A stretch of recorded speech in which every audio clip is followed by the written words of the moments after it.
Last night we were playing around with the Micropool, the SWAP Micropool again. I was using the portable version, which is just an executable and it doesn't get installed. So I was curious as to how it was able to store those settings. So in this video, that's what we're going to talk about.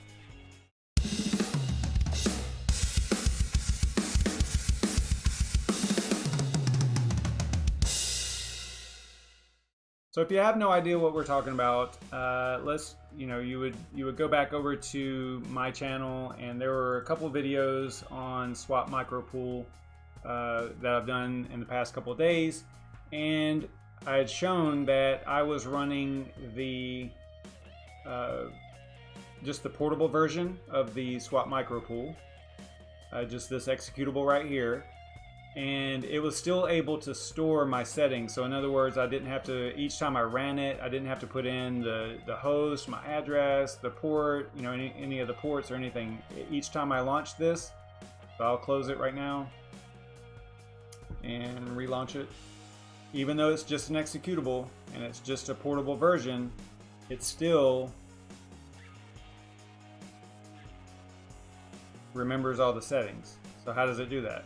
Well, if you go to Windows Explorer here, you type in %app data %, and then press enter. And then you navigate down to SWAP Micropool, and then storage. You can see these files right here. So this is your daemon host IP. So if you right click on that and choose open with, you can choose Notepad to look at it, or I don't have Notepad plus installed yet, but I'll just not choose to open that kind all the time with that specific Notepad. But in this case, it doesn't matter. It's just one line here. So that is the daemon host IP. Then the daemon port is basically the same. Not the same, but it's just the one line, and all it shows you is what the daemon port is right here. So it's just storing them in JSON, the JavaScript object notation files, so that the miner, or not the miner, the pool is just reading those JSON files to get the information. So it's pretty slick the way that they did this. That's the address, mining address. And then the pool and the port. The pool port right there. So yeah, you can see, so that's where it stores the information. So I would assume if we were to delete one of these files or change one of these files, let's change this one to actually, let's not do it here. Let me close this. We're going to do it over here.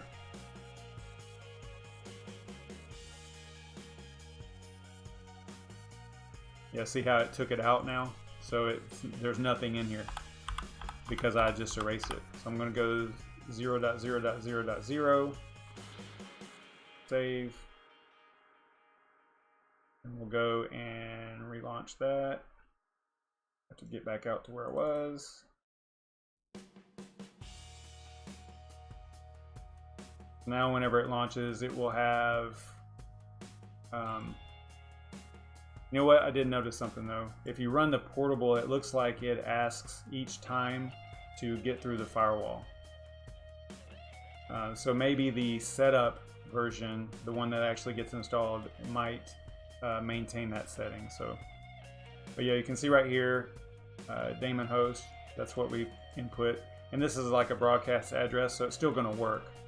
You could choose. I think you could put in your local IP, the one running the Micropool, or running the host, the daemon, swapd, or you could put in 127.0.0.1, which is your local loopback, or you could do this and do a broadcast. Either way, it'll work. I think it'll work in any three of those ways. Although the first time I did it, the actual IP of this machine, it didn't seem to work, but I think we were running into other problems with that. So I don't know, I'd have to do a little bit of testing to figure that out. But yeah, I just kind of wanted to show you where the configuration files were stored, and I thought it was kind of cool, and that's it. So super short video. I will see you guys next time. Stay savage.